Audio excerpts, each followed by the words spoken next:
بے معنویت ہے توجہ کی، وابستگی کی کمی۔ اگر آپ اپنے آپ سے وابستہ ہو جائیں تو یہ ہو سکتا ہے۔ آپ یہ غور کریں کہ آپ ساری کائنات کے انسانوں سے ملے ہیں اور ایک انسان ہمیشہ آپ کے پیچھے بھاگتا رہا ہے، لیکن آپ نے اس سے بات نہیں کی ہے۔ وہ آپ کی اپنی ذات ہے، کہتا ہے مجھے اپنے ساتھ بات کرنے کا ٹائم نہیں ملا، اور آپ بس بھاگے جا رہے ہیں۔ اور آپ نے اسی کو تو پہچاننا تھا، اور اس سے بات کرنے کا آپ کو ٹائم نہیں ملا۔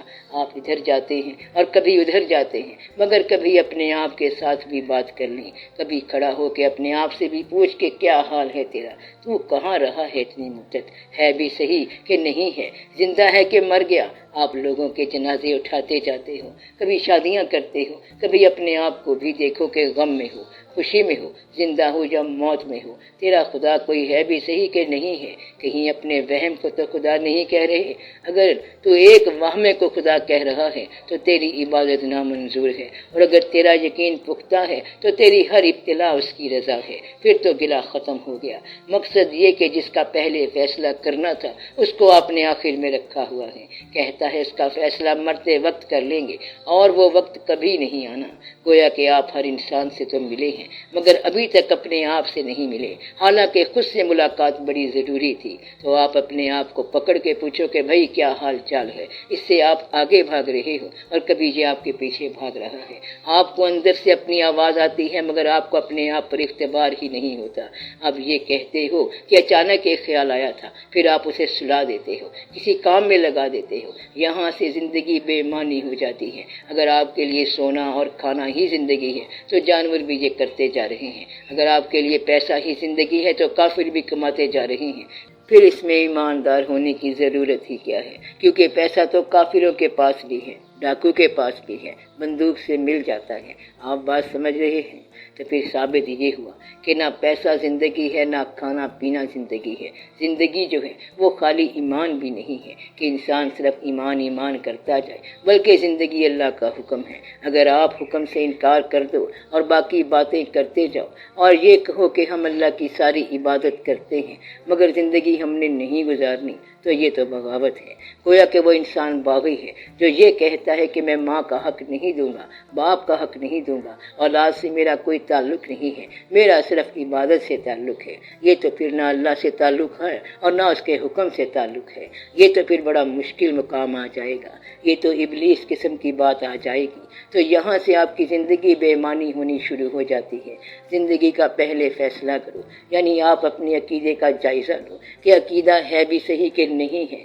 اگر عقیدہ ہے تو حال کے درست ہونے کی شرط نکال دو، حالات کے درست ہونے کی شرط نکال دو۔ عقیدے سے حالات کی بہتری نہیں مانگتے، بلکہ عقیدے سے عقیدے کی پختگی مانگتے ہیں۔ یہ مانگتے ہیں کہ یا اللہ ہم آپ کو مانتے ہیں تو ہمیں اپنی ذات سے وابستہ رہنے دے، مگر آپ تو کہتے ہیں کہ یا اللہ پہلے تو ہمارے حالات ٹھیک کر، پھر ہم نماز پڑھیں گے۔ اللہ کے ساتھ اس قسم کی دوستی نہیں چل سکتی۔ میرا کہنے کا مقصد یہ ہے کہ تم غور کرو، تم اپنے آپ کو بالکل ہی نظر انداز کر رہے ہو۔ اگر اللہ سے آپ کی وابستگی ہے تو پھر وابستگی ہی آپ کی زندگی ہے۔ پھر اس کیس میں آپ کی طرف سے کسی شرط کا امکان نہیں ہونا چاہیے۔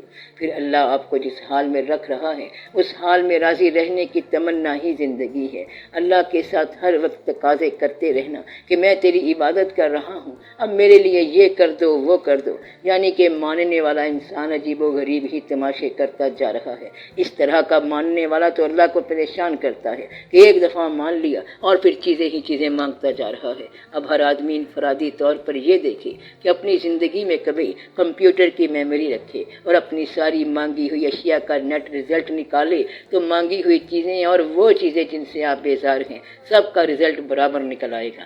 یعنی جو ایک چیز مانگی تھی پھر اس سے آپ خود نجات مانگ رہے ہیں، جو چاہا تھا اس کے برعکس بھی آپ نے چاہا تھا۔ اگر آپ اپنے سارے ماضی کو دوبارہ ریوائو کریں تو پھر آپ دیکھیں گے کہ آپ کی ایک خواہش دوسری خواہش کو کینسل کر رہی ہے، ایک چاہت دوسری چاہت کو کینسل کر رہی ہے۔ ایک آدمی آپ کو ناپسند ہے اور چاہتے یہ ہیں کہ وہ آپ کے ساتھ نیک عمل کرے، بندہ آپ کو پسند نہیں ہے، دل سے آپ اس کی عزت نہیں کرتے اور اس سے آپ چاہتے ہیں کہ وہ آپ سے تعاون کرے، تو یہ آپ کی کم عقلی ہے۔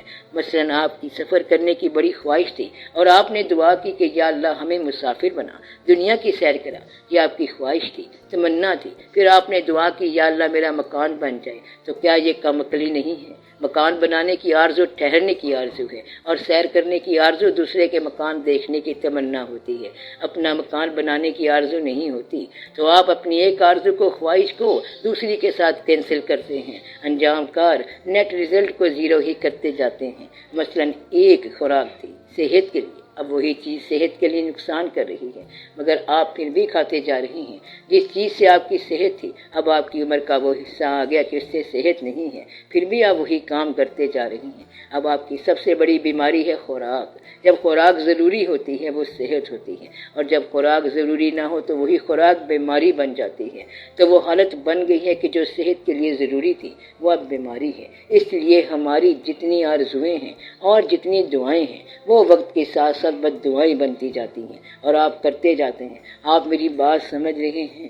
تو نیٹ ریزلٹ یہ ہو جاتا ہے، آپ اپنی تمام خواہشات کو دوسرے وقت کی خواہشات کے ساتھ کینسل کرتے جا رہے ہیں۔ اس ساری زندگی میں، اس ورلڈ کی جو نیٹ لائف ہے، اس ساری زندگی میں سارے حاصل جمع کر لو، ساری محرومیاں جمع کر لو تو رزلٹ زیرو ہوگا۔ ایک کا حاصل دوسرے کی محرومی ہے، خود بخود ہے۔ جہاں ایک کی خوشی ہوگی دوسرے کا غم ہوگا۔ مثلاً آپ کے لیے عید آ رہی ہے، مگر بکروں کی تو عید نہیں ہوگی، ان بیچاروں کے لیے تو کچھ اور ہی ہوگا۔ تو جہاں آپ حاصل کرتے ہیں وہاں دوسرا اس سے محروم ہو جاتا ہے۔ اگر دنیا کا سارا خاندان ایک ہے تو آپ ایک سے لیتے ہیں اور دوسرے کو دیتے رہتے ہیں، اور سمجھتے ہیں کہ زندگی کامیاب ہے، حالانکہ ایک کھوتا ہے اور دوسرا حاصل کرتا ہے۔ ٹوٹل رزلٹ جو ہے وہ زیرو کا زیرو رہتا ہے۔ بات سمجھ آ رہی ہے آپ کو کہ ایک تو ذاتی زندگی میں خواہش، اور پھر اس سے نجات زیرو ہو جاتی ہے، اور دنیا میں حاصل اور محرومی دونوں زیرو۔ انسان اگر غور کرے تو اس کے اندر اپنے ایک خواہش ہے، یعنی چاہنا یا نہ چاہنا، حاصل کرنا یا نہ حاصل کرنا، پیدا ہونا حاصل ہے، اور پھر اسی انسان نے چپکے سے مر جانا ہے، تو رزلٹ پھر زیرو ہے۔ اگر آپ اس کو سمجھ لیں کہ آپ کا ہونا جتنا اسبات ہے تو اسی ہونے میں آپ نے نہ ہونا ہے، تو پھر آپ کو اپنی بات سمجھ آ جائے گی کہ ہونے کے اندر ہی نہ ہو جانا ہے۔ تو آج سے 50 سال بعد آپ کے نام کی کوئی نشانی بہت مشکل سے باقی رہ جائے گی، شاید کوئی بیٹا رہ جائے، ورنہ تو نام کی نشانی بہت کم رہ جاتی ہے۔ یہ انسان کی کل اوقات ہے۔ اب اس میں پریشان ہونے کی کیا بات ہے؟ یہ صرف آپ کے ساتھ نہیں ہو رہا بلکہ ہر ایک کے ساتھ ہو رہا ہے۔ تو یہ ضرور ہوتا ہے، ایسے ہوتا ہے جیسا کہ پرماننٹلی ہو رہا ہے۔ پھر انسان ایسے ہوتا ہے جیسے کبھی تھا ہی نہیں۔ جب انسان جاتا ہے تو پھر ایسے ہوتا ہے جیسے کبھی تھا ہی نہیں، اس کا ذکر ہی نہیں تھا۔ 2 دن خیال ہوتا ہے اور تیسرے دن کسی کو خیال ہی نہیں ہوتا کہ کوئی تھا بھی کہ نہیں تھا، کون تھا یا کون نہیں تھا۔ اس طرح آپ کی زندگی بے معنویت کا شکار ہو جاتی ہے، اور زندگی خود بے معنویت میں چلی جاتی ہے، اس میں وہ بات ہی نہیں رہتی۔ اب آپ غور کریں کہ آپ کی آرزو، پھر نجات آرزو، پھر تکلیف اس سے ہوئی جس کی تمنا تھی۔ تمنا نہ ہو تو پھر تکلیف نہیں ہو سکتی، دوستی نہ ہو تو گلہ نہیں ہوتا۔ گلہ کب پیدا ہوا؟ جس کے ساتھ دوستی تھی۔ تو ہمارے گلے ہماری خواہش کا نام ہے۔ تکلیف اسی سے ہوتی ہے جس سے راحت پہنچتی ہے، راحت نہ پہنچے تو تکلیف نہیں ہوتی۔ تو زندگی کے اندر ہمارے تعلقات ہی ہماری طاقت ہیں، اور تعلقات ہی کمزوری ہیں۔ یہی ہمارا حاصل ہے اور یہی ہماری محرومی ہے۔ ہم خوش ہوتے ہیں کہ ہم نے مکان بنایا، اور ہمیں افسوس ہوتا ہے کہ ہم نے قرضہ دینا ہے۔ قرضہ تو ہونا ہے، بینکوں سے پیسے لیتے ہو تو قرضہ کیسے نہیں ہوگا؟ ایسا تو زندگی میں ہوگا۔ اسی طرح ایک آرزو ہے دوست بنانے کی اور شادی کرنے کی، بڑی خوشی سے شادی کرو، مگر اس کے بعد یہ نتیجہ نکلتا ہے کہ ایک ڈیوٹی بن جاتی ہے، پریشانی بن جاتی ہے، اور آپ کہتے ہیں کہ میرے ساتھ ہوا کیا ہے؟ ایک خوشی کی خاطر آپ نے کتنے ہی بکھیڑے بنا لیے، پہلے بچے، پھر ان کی پڑھائیاں، اور پھر دوسرے واقعات۔ ان بچوں کی خوشی کے مضمون سارے پیسے سمیٹ کے لے جاتے ہیں، اور پھر الٹیمیٹلی ہوتا کیا ہے؟ بیٹی لے گئے جوائی اور بہویں لے گئی پت، تیریا جوبن لے گئی رہے اوت کے اوت۔ آپ بات سمجھ رہے ہیں کہ آپ کی بیٹی کو داماد لے گیا اور بہو آپ کے بیٹے کو لے گئی، بیوی آپ کی جوانی کو لے گئی اور آپ وہی کے وہی رہے۔